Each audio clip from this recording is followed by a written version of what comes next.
नमस्कार साथियों, स्वागत है आप सभी का एक बार फिर से निशा फाउंडेशन पर। और हाजिर हूं उद्यान विज्ञान का एक सामान्य सा टॉपिक लेकर, जहां से अक्सर जेट सीयूटी सुपरवाइजर में सवाल पूछा जाता है।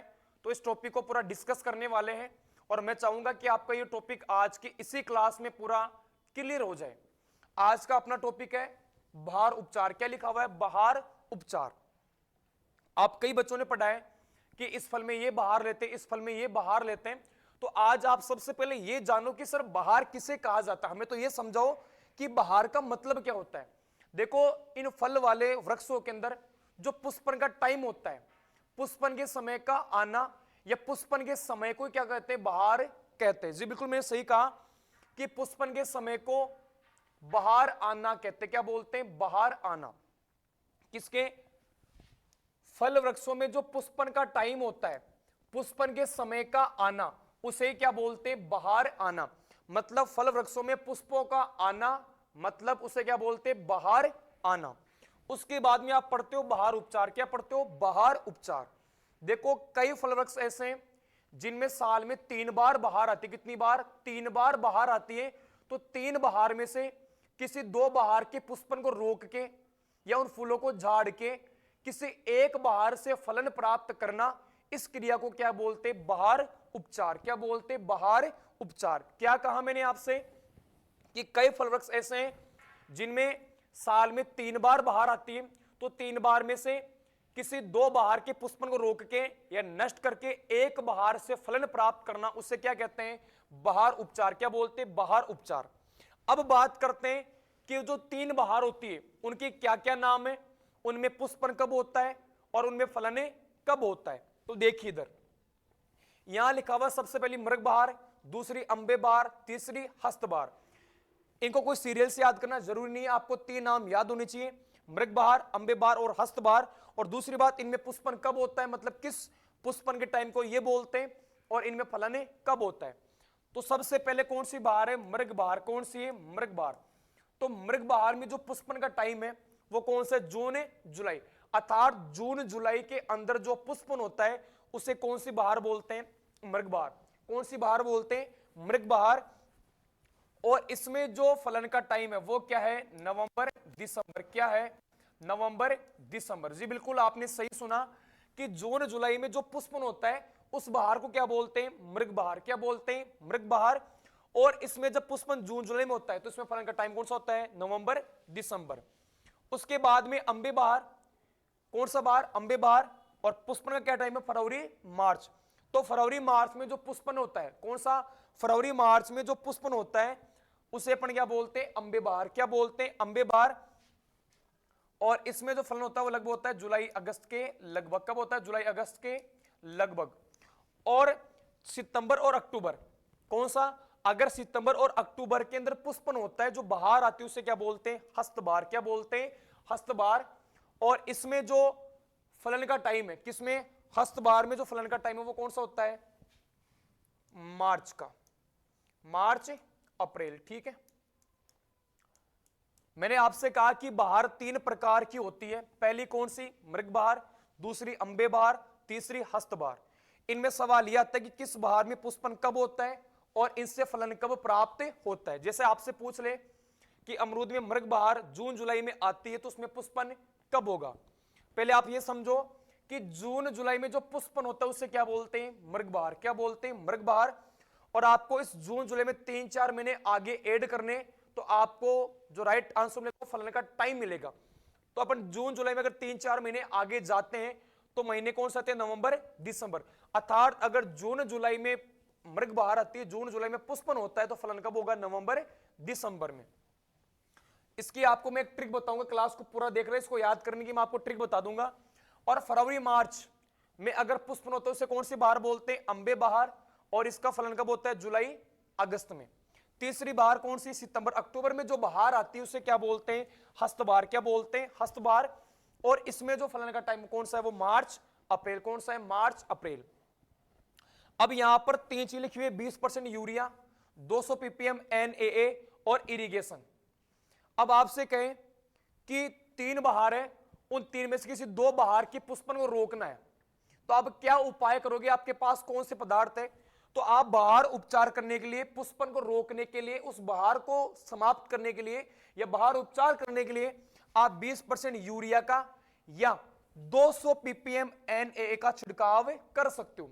यह बहुत इंपॉर्टेंट सवाल है कि बहार उपचार करने के लिए किन रसायनों का प्रयोग किया जाता है।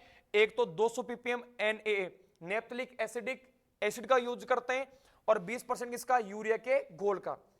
या तो आप 20% यूरिया घोल का छिड़काव कर सकते हो, अगर यूरिया यूज में नहीं लो तो 200 ppm आप NaA का छिड़काव कर सकते हो, या आप ये दोनों ही नहीं करते हो तो आप पुष्पन के 2 महीने पहले, जब आपको पता है भाई जून जुलाई में पुष्पन होता है, तो इसके 2 महीने से पहले सिंचाई करना क्या कर दो, बंद कर दो। क्या कर दो, सिंचाई करना क्या कर दो, बंद कर दो। इससे पुष्पन में असर पड़ता है और पुष्पन बहुत कम होता है। ठीक है, आपसे पूछे कि पुष्पन को रोकने के लिए, बहार का उपचार करने के लिए 20% यूरिया या इसके अलावा NaA 200 ppm का प्रयोग कर सकते हो, या आप पुष्पन के 2 महीने से पहले सिंचाई करना बंद कर दो, इससे बहार उपचार हो जाता है। अब देखो सर, इसमें एग्जाम में सवाल कैसे आता है। एक तो सवाल यह आता है कि बहार उपचार के लिए किस रसायन का प्रयोग करते हैं। एक तो 20% यूरिया या 200 ppm NaA, इसके अलावा एक तरीका और, आप सिंचाई से 2 महीने पहले, सॉरी पुष्पन से 2 महीने पहले सिंचाई करना बंद कर दो। और एक सवाल यह आता है कि किस टाइम के पुष्पन को कौन सी बहार बोलते हैं और इनमें फलन कब होता है। जो जून जुलाई में जो बहार आती है उसे बोलते हैं मृग बहार, फरवरी मार्च की बहार को क्या बोलते हैं, अंबे बहार, और सितंबर अक्टूबर की बहार को क्या बोलते हैं, हस्त बहार। तो मृग बहार में पुष्पन कब, जून जुलाई, फलन कब, नवंबर दिसंबर। अंबे बहार में पुष्पन कब, फरवरी मार्च, और इसमें फलन कब होगा, जुलाई अगस्त में। इसके अलावा हस्त बहार है, कौन सी बहार, हस्त बहार में पुष्पन कब होगा, सितंबर अक्टूबर, और फलन कब होगा, मार्च अप्रैल। अब मेरी बात सुनो, आपको इसकी एक ट्रिक बताता हूं याद करने की। किसकी ट्रिक, आपको एक ट्रिक बताता हूं, वो ट्रिक है JMFASH। क्या लिखा हुआ है, JMFAS। आप इस ट्रिक से बहार का नाम, अब मेरी बात सुनना, इस ट्रिक से आपको एक तो बहार का नाम याद करना है और इसके साथ में आपको पुष्पन याद करा दूंगा। अब सर हमें फलन कौन याद कराएगा, आपको क्या करना है, एक तो बहार का नाम याद रखना है, दूसरा इसमें पुष्पन का टाइम आपको याद करना है, और जो पुष्पन का टाइम है उसमें आपको 3-4 महीने आगे ऐड करना। आप दोबारा सुन लो, इस ट्रिक के माध्यम से मैं आपको बहार का नाम याद करा दूंगा, आपको पुष्पन का टाइम याद करा दूंगा, किस बहार में कब पुष्पन होता है।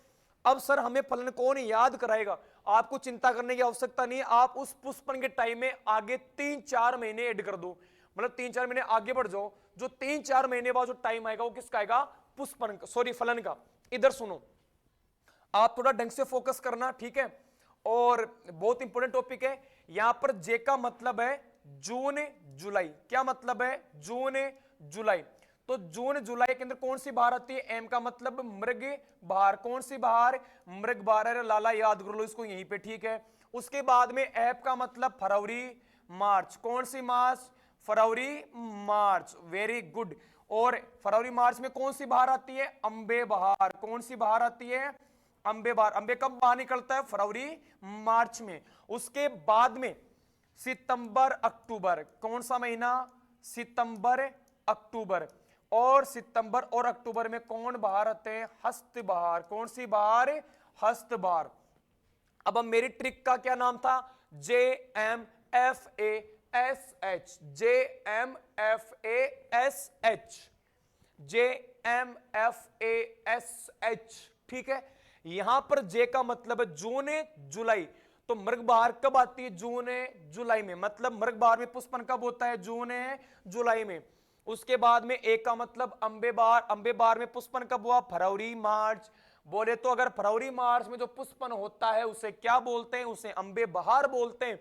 और अगर सर सितंबर अक्टूबर में पुष्पन हो जाए तो उसे क्या बोलते हैं, हस्त बहार। अरे अभी तो अपने पढ़ा था कि जून जुलाई में जो पुष्पन होता है उसे तो मृग बहार बोलते हैं, फरवरी मार्च में जो बहार आई तो उसे पुष्पन होता है उसे अंबे बहार बोलते हैं, और अगर सितंबर अक्टूबर में पुष्पन होता है उसे क्या बोलते हैं, हस्त बहार। क्या बोलते हैं, हस्त बहार। तो ये आपको किसका नाम याद हो गया, पुष्पन का। किसका नाम याद हो गया, पुष्पन का। तो आपसे पूछे कि मृग बहार कब आती है, जून जुलाई। अंबे बहार में पुष्पन कब होता है, फरवरी मार्च। और हस्त बहार में पुष्पन होता है सितंबर अक्टूबर में। अब सर हमें, है ना, हमें ये तो बताओ कि फलन का टाइम हम कैसे याद करें। अरे बेटा जी बड़ा सिंपल सा है कि जो पुष्पन का टाइम आपने याद किया ना उसमें 3-4 महीने आगे ऐड कर दो। जैसे जून जुलाई इसमें 3-4 महीने आगे ऐड करो तो नवंबर दिसंबर आता है।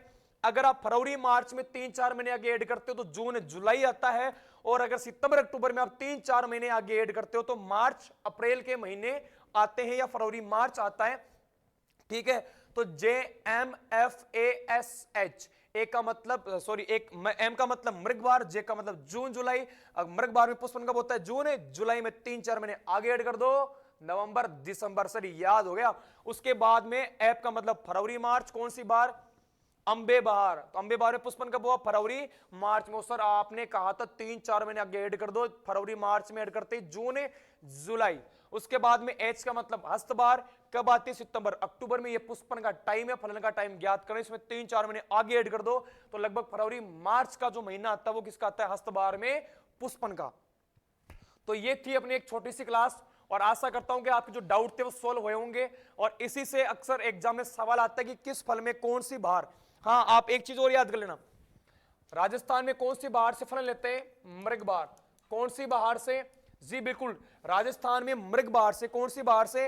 राजस्थान में मृग बहार से फलन लिया जाता है, क्योंकि मृग बहार में जो फलन होता है ना उस टाइम नमी वगैरह या कीटों का आक्रमण वगैरह नहीं होता। तो राजस्थान में मृग बहार लेते क्यों? क्योंकि जब इसमें फलन होता है तो उस टाइम में कीट वगैरह का, रोग वगैरह का प्रकोप नहीं होता। और आपसे पूछे कि सर्वाधिक निर्यात कौन सी बहार के फलों का किया जाता है? क्या पूछ ले आपसे कि सर्वाधिक निर्यात कौन सी बहार के फलों का किया जाता है? तो किसका? अंबे बहार। आपसे पूछे राजस्थान, मारो राजस्थान, मेरा राजस्थान, मेरे राजस्थान के लिए सबसे बढ़िया बहार कौन सी है? मृग बहार। अनार अमरूदीन में कौन सी बहार लेते हैं? मृग बहार। और सर्वाधिक जो निर्यात करते हैं अपने टोटल अपने इंडिया की जब बात करें तो कौन सी बहार के फलों का? अंबे बहार के फलों का यहां पर अपने निर्यात करते हैं। और देखो राजस्थान में तो क्या है ना, ड्राई क्लाइमेट होती है दिसंबर में तो वहां पे ये ठीक चलता है। ठीक है, और तो इसमें कोई चीज है नहीं इतनी याद करने के लिए, आपको बस इतना सा याद करना बहार किसे कहते हैं। अब एक बार वापस देख ले, अपने पढ़ा बहार। बहार का मतलब फलों के अंदर पुष्पन के समय का आना, उसे बहार कहते हैं। और देखो हर किसी ना किसी फल वृक्ष में साल में 3 बार पुष्पन होता है। 3 बार का मतलब 3 बहार। 3 बहार में से 2 बहार को नष्ट करना, समाप्त करना, उसे बोलते बहार उपचार। बहार 3 प्रकार की होती है, मृग बहार, अंबे बहार, हस्त बहार। मृग बहार में पुष्पन का होता है जून जुलाई, फलन का समय नवंबर दिसंबर। उसके बाद में अंबे बहार में फरवरी मार्च से पुष्पन होता है, फलन का होता है जुलाई अगस्त में। और हस्त बहार में पुष्पन कब? सितंबर अक्टूबर में। और फलन का समय मार्च अप्रैल। और आपको बहार उपचार करना है तो 20% यूरिया या 200 ppm NAA या इरिगेशन 2 महीने पहले बंद कर दो पुष्पन के। ये था बहार उपचार। राजस्थान में लेते हैं मृग बहार। और पूरे इंडिया की जब मैं बात करूं तो सबसे ज्यादा अंबे बहार के फलों का निर्यात किया जाता है। और मैं आशा करता हूं आपका टॉपिक क्लियर हो चुका होगा। वीडियो में कमेंट करके जरूर बताइए क्लास आपको कैसी लगी। सभी का बहुत बहुत धन्यवाद। जय हिंद, जय नेशनल।